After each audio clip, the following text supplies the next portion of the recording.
உங்கள் சந்தோஷத்துக்கு பணம் ஒரு தடையா இருக்கா? சம்பாதிக்கிற காசெல்லாம் எக்ஸ்பென்ஸ்க்கே போயிடுதுன்னு ஃபீல் பண்ணுறீங்களா? இதெல்லாம் தாண்டி ஆண்டர்ப்ரெனர் ஆகணும்னு துடிச்சிட்டு இருக்கீங்களா?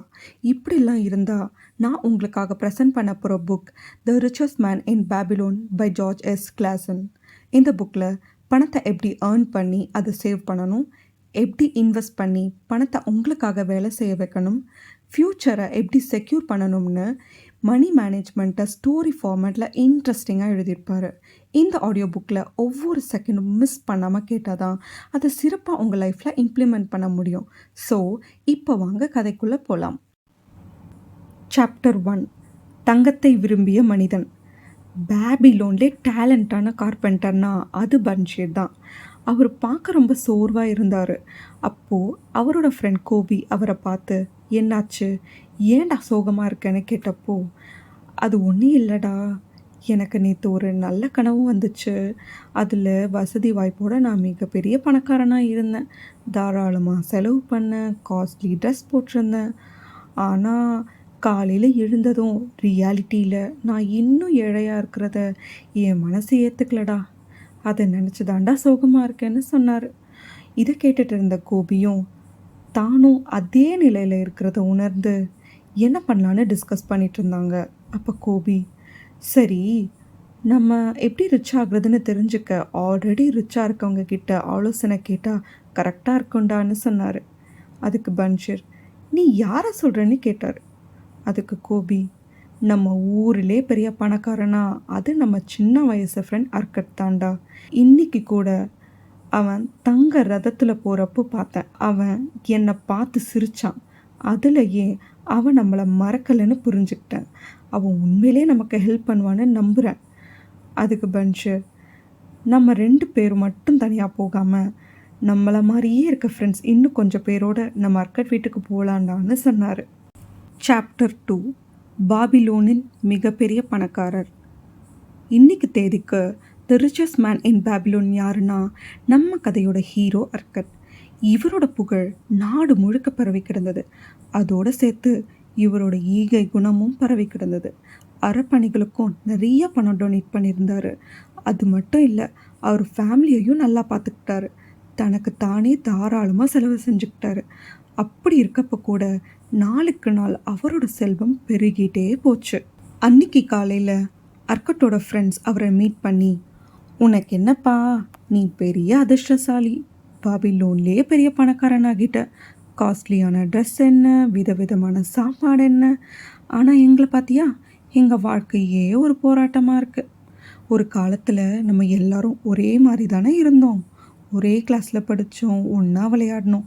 ஆனால் ஸ்டடீஸ்லேயும் சரி, ஸ்போர்ட்ஸ்லேயும் சரி, நீ அப்படி ஒன்றும் பிரமாதமாக பர்ஃபார்ம் பண்ணலையே. எங்களுக்கு தெரிஞ்ச வர நீ அப்படி ஒன்றும் ஹார்ட் ஒர்க் பண்ண மாதிரி கூட தெரியலையே. அப்படி இருக்கும்போது அதிர்ஷ்ட தேவதை எங்களெல்லாம் விட்டுட்டு உனக்கு மட்டும் எப்படி இவ்வளோ செல்வத்தை குட்டுறா? அதுக்கு அர்க்கட் மறுப்பு சொல்கிற மாதிரி, நீங்கள் அந்த காலத்தில் இருந்து உங்கள் லைஃப்பை ஓட்டுறதுக்கு மேலே எதுவுமே பெருசாக சம்பாதிக்கலைன்னா நீங்கள் பணத்தை சேர்க்குற விதிகளை தெரிஞ்சுக்காமல் இருந்திருக்கலாம். அப்படி இல்லைனா அதை ஃபாலோ பண்ணாமல் இருந்திருக்கலாம். நீங்கள் சொன்ன அதிர்ஷ்ட தேவதை யாருக்குமே நிரந்தரமான நன்மைகளை செஞ்சதில்லை. மழை எப்படி எல்லாருக்கும் சமமாக பெய்யுதோ அப்படி தான் அதிர்ஷ்டமும். ஒரு சிலர் தகுதிக்கு மீறின காசு கையில் இருந்தால் தாறுமாறாக செலவு பண்ணி எப்படி அந்த செல்வம் மின்னல் வேகத்தில் வந்துச்சோ அதே மாதிரி அது மறைஞ்சு போய் திரும்பவும் புவர் ஸ்டேஜுக்கு வந்துடுவாங்க. இன்னும் ஒரு சிலர் இருக்காங்க, எங்கே பணத்தை செலவு பண்ணிட்டா அதை நம்மளால் திரும்ப ஏர்ன் பண்ண முடியாதோ, இல்லைனா கொள்ளை அடிச்சிடுவாங்களோன்னு பயத்திலேயே லைஃப்பை ஓட்டிகிட்டு இருப்பாங்க. அதனால் வெளிப்படையாக பணம் வந்ததை யாருக்கும் சொல்ல மாட்டாங்க. கடைசியில் ஸ்ட்ரெஸ் தான் மிஞ்சம். இதில் மாட்டாத ஒரு சிலர் இருக்காங்க. அதிர்ஷ்டத்தால் கிடைச்ச பணத்தை மல்டிப்ளை பண்ணி ஹாப்பியாக சாட்டிஸ்ஃபைடாக இருக்காங்க. பட் இவங்க எண்ணிக்கையில் கம்மி தான்னு சொன்னார். அவரோட ஃப்ரெண்ட்ஸும், ஆமாடா, நீ சொன்னது 100% கரெக்ட் தான். அப்படின்னா நீ எப்படி ரிச் ஆனன்னு கொஞ்சம் சொல்கிறியா? அதுக்கு அவர், நான் இளமையில் இருக்கப்போ எனக்கு சந்தோஷத்தையும் மன திருப்தியும் கொடுத்தது எதுன்னு ரிசர்ச் பண்ணேன். அதுதான் நான் ரிச் ஆகிறதுக்கு தூண்டுச்சு. ஒருத்தர்கிட்ட பணம் இருந்தால் இம்பாசிபிளை கூட அவங்க பாசிபிளாக மாற்றுவாங்க. பேலஸ் மாதிரி பெரிய வீடு கட்டலாம், ஆடை ஆபரணங்கள் வாங்கலாம், இந்த உலகத்தையே சுற்றி பார்க்கலாம். அவ்வளோ ஏன், நம்ம கும்பிடுற சாமிக்கே கோவில் கட்டலாம். மனசுக்கு அமைதியும் சந்தோஷத்தையும் கொடுக்குற நிறைய விஷயத்துக்கு பணத்தை செலவு பண்ணலாம். அதனால தான் இதை எல்லாத்தையும் அடைய நான் ரிச் ஆகணும்னு டிசைட் பண்ணேன். நீங்கள் ஓப்பனாக சொன்ன மாதிரி நான் அவ்வளோ பெரிய இன்டெலிஜென்ட் அண்ட் டேலண்டட் ஃபெல்லோ இல்லை தான். நான் ஆசைப்பட்ட நிலையை அடைய ஒரே வழி டைம் ஸ்பெண்ட் பண்ணி நிறைய விஷயம் கற்றுக்கணும்னு டிசைட் பண்ணேன். அதில் 2 விதம் இருக்குது. ஒன்று, நமக்கு ஸ்கூலில் டீச்சர் சொல்லி கொடுத்து கற்றுக்கிறது. இன்னொன்று, ஒரு விஷயத்தை நம்மளே தேடி தேடி படித்து ட்ரெயின் பண்ணிக்கிறது. ஆவண காப்பகத்தில் எழுத்தாளராக ஜாயின் பண்ணி டெய்லி லாங் ஹார்ஸ் ஒர்க் பண்ணுவேன். இருந்தாலும் அந்த காசு எனக்கு பத்தலை. ஆனாலும் என்னோடய கோல்ஸில் ஸ்ட்ராங்காக இருந்தேன். ஒரு நாள் எங்கள் வாடிக்கையாளர் ஆல்கமிஷ் வந்து, ஏன்பா தம்பி, நான் சொன்ன 9th லாவை களிமண் பலகையில் பதிச்சு எனக்கு 2 நாளில் செஞ்சு தந்தினா உனக்கு 2 காப்பர் காயின்ஸ் தருவேன்னு சொன்னார். இந்த ஒர்க் உண்மையிலே ஃபினிஷ் பண்ண நிறைய டைம் எடுக்கும். நான் ரொம்ப ட்ரை பண்ணேன், பட் முடிக்க முடியல. அடுத்த நாள் ஆல்கமிஷ் ரொம்ப கோவப்பட்டார். அதுக்கு நான், ஐயா, நீங்கள் இந்த ஊர்லேயே பெரிய பணக்காரு, நானும் உங்களை மாதிரியாக வழி சொல்கிறேன்னு ஒத்துக்கிட்டா நான் இன்னைக்கு நைட் ஃபுல்லாக உட்காந்து உங்கள் வேலையை விடியறதுக்குள்ளே முடிச்சு கொடுக்குறேன். ஆல்கமிஷ் சிரிச்சுட்டே, உன் அப்ரோச் எனக்கு சுத்தமாக பிடிக்கல, இருந்தாலும் நான் இதுக்கு ஒத்துக்கிறேன். அடுத்த நாள் கரெக்டாக வேலையை முடித்ததால் ஆல்கமிஷ், தம்பி, நீ சொன்ன வாக்கை காப்பாற்றிட்ட, அதனால் நீ கேட்டதை சொல்ல போகிற, கவனமாக கேளு, இல்லைனா நீ இவ்வளோ கஷ்டப்பட்டு ஒர்க் பண்ணதெல்லாம் வீணாயிடும். நான் சம்பாதிச்சதில் இருந்து 10% நான் எனக்காக மட்டும்னு ஒதுக்கி வைக்க டிசைட் பண்ணதும் செல்வம் சேர்க்கறதுக்கான வழியை நான் கண்டுபிடிச்சிட்டேன். நீயும் இதை ஃபாலோ பண்ணுன்னு சொன்னார். அவ்வளோதானா? நான் சம்பாதிக்கிறது எல்லாமே எனக்கு சொந்தமானது தானேன்னு கேட்டேன். ஆல்கமிஷ் கோவமா, அது உண்மை இல்லை, சாப்பாட்டுக்கும் துணிமணிக்கும் பணம் கொடுத்து தானே வாங்குற, எந்த செலவும் இல்லாமல் பேபிலோனில் வாழ்ந்துட முடியுமா? உன்னை தவிர எல்லாருக்கும் உன் காசை கொடுத்துருக்க. நீ மற்றவங்களுக்காக தான் ஓடா உழைக்கிற. உன் இன்கமில் 10% 10 வருஷம் ஃபுல்லாக சேவ் பண்ணியிருந்தா உங்ககிட்ட எவ்வளோ காசு இருந்திருக்கும்? அதுக்கு நான் 1 இயர்க்கான சேலரியை சேவ் பண்ணியிருப்பேன்னு சொன்னேன். நீ சொல்கிறதுல பாதி தான் உண்மை. நீ சேவ் பண்ண ஒவ்வொரு பொற்காசும் உனக்காக வேலை செய்கிற அடிமை. அது சம்பாதிச்சு தர ஒவ்வொரு செப்பு காசும் அதோட குழந்தைங்க. அந்த குழந்தைங்க உனக்கான கேஷ் ஃப்ளோவை ஜென்ரேட் பண்ணும். நீ பணக்காரனாக ஆகணும்னா நீ சேவ் பண்ணுற ஒவ்வொரு காசும் உனக்காக தொடர்ந்து உழைச்சிட்டே இருக்கணும். அதை வச்சு நீ ஆசைப்பட்ட நிலையை அடையலாம். இங்கே பார் தம்பி, ஒரு ஃபுல் நைட் உன்னை வேலை வாங்கிட்டு நான் ஏதோ ஏமாத்துறேன்னு நினச்சிக்காது. நான் சொல்கிறதுல இருக்கிற அர்த்தத்தை நீ புரிஞ்சுக்கிட்டினா நீ எனக்கு தந்ததை விட 1000 மடங்கு உனக்கு நான் திருப்பி தந்துட்டேன்னு அர்த்தம். பணம் என்ன மரத்துலையா காய்க்குதுன்னு சொல்கிறத கேள்விப்பட்டிருப்பேன். செல்வன்றது ஒரு மரத்தை மாதிரி தான். நீ இனிஷியலாக சேவ் பண்ணுற செப்பு காசில் இருந்து தான் மரம் முளைச்சி வளரும். எவ்வளோக்கு எவ்வளோ சீக்கிரம் விதையை போடுறியோ அவ்வளோ சீக்கிரம் உன் மரம் வளரும். நீ கண்டினியூஸாக சேவ் பண்ணுறது மூலம் அதை எந்த அளவுக்கு பார்த்து பார்த்து வளர்க்குறியோ அவ்வளோ சீக்கிரம் அந்த மரத்தோட நிழலில் இலைப்பாற முடியும்னு சொல்லிட்டு அவர் கிளம்பிட்டார். நானும் அவர் சொன்ன மாதிரி 10% பணத்தை சேவ் பண்ணேன். மிச்சம் இருக்க பணத்தில் என்னால் செலவுகளை சமாளிக்க முடிஞ்சது எனக்கு ரொம்ப ஆச்சரியமாக இருந்தது. நான் சேவ் பண்ண காசு பெருகிட்டே வர நேரத்தில் எனக்கு பிடிச்ச ஒரு சில அழகான பொருட்களை பார்க்குறப்போ அதை வாங்க முடியலன்னு எனக்கு ஒரு சபலம் ஏற்பட்டது. நல்ல வேளை நான் அதுக்கு பலியாகலை. கரெக்டாக 1 வருஷத்துக்கு அப்புறம் ஆல்கமிஷ் திரும்ப வந்து, என்ன தம்பி, நான் சொன்ன மாதிரி செஞ்சியா? காசை என்ன பண்ண? அதுக்கு நானும் பெருமையா, ஆமாயா, அதை நான் செங்கல் தயாரிக்கிற நண்பர் அஸ்மூர் கிட்ட கொடுத்துருக்கேன். அவன் ஃபினிஷியாவுக்கு போய் அரிய வகை நகைகளை வாங்கி இங்கே வந்து விற்றுட்டு நம்ம பங்கு பிரிச்சுக்கலாம்னு சொன்னான். ஆல்கமிஷ் கோவமா, ஏங்கன்னா செங்கல் தயாரிக்கிறவனுக்கு நகைகளை பற்றி தெரியுமா? ஒரு சமையல்கார்கிட்ட போய் நல்ல நாள் எதுன்னு விசாரிப்பியா? மாட்டல்ல. உனக்கு கொஞ்சமாச்சும் மூளை இருந்தால் நல்ல நாள் பற்றி விசாரிக்க ஜோஷியர்கிட்ட தானே போவ. டேய் தம்பி, உன் பணத்தை மறந்துடு. உன் செல்வ மரத்தை நீ வேரோடு பிடுங்கி எரிஞ்சிட்ட.